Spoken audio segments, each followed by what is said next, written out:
And in her first and last attempt to be British, Kulwinder Kaur bought a bar of Yardley English lavender soap.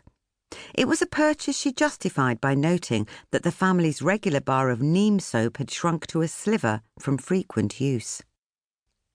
When Sarab reminded her that they had a cupboard stocked with necessities from India, toothpaste, soap, hair oil, brill cream, turban starch, and several bottles of feminine wash that he had mistaken for shampoo, Kulwinder reasoned that eventually their toiletries from the motherland would run out. She was only preparing for the inevitable. The next morning she woke early and dressed Maya in woolly tights, a plaid skirt and a jumper.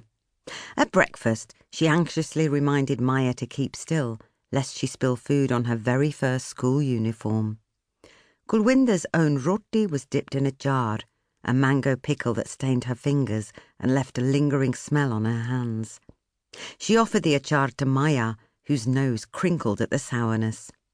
After eating, Kulwinder used the new soap to scrub both her and Maya's hands, between fingers, under the nails, and especially in those fine palm lines that spelled out their futures. Scented like an English garden, the pair arrived at the primary school registration desk.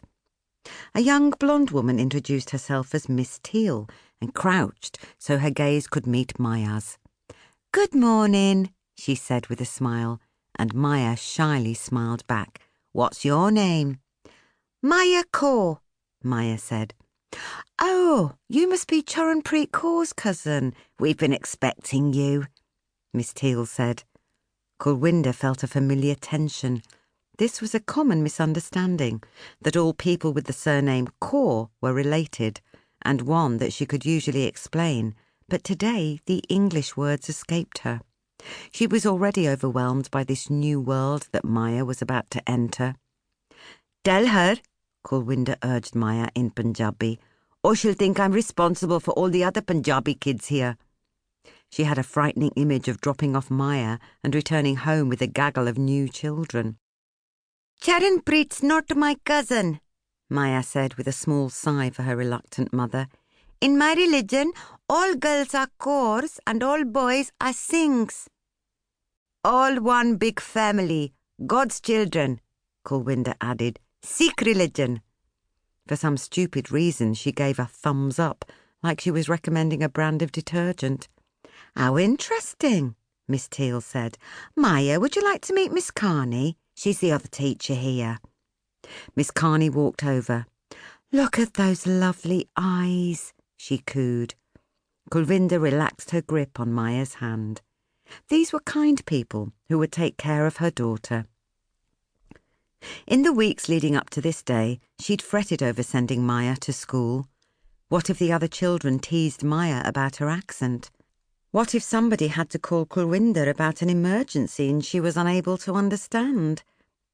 Miss Carney handed Kulwinder a folder of forms to fill out. Kulwinder drew a stack of forms from her bag. "The same," she explained. Sarab had filled them in the night before.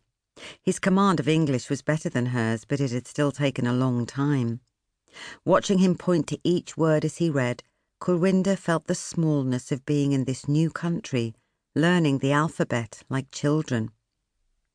"Soon Maya will be translating everything for us," Sarab had remarked. Kulwinder wished he hadn't said this. Children shouldn't know more than their parents.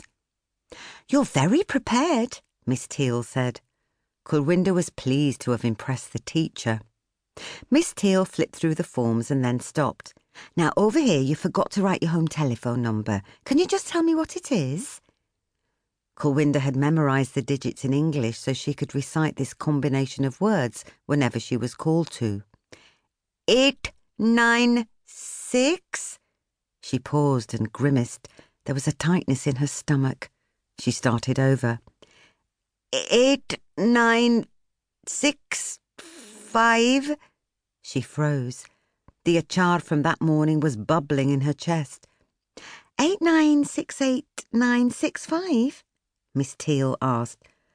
"No." Kulwinder waved as if to wipe the woman's memory clean. "Again." Her throat felt full and hot.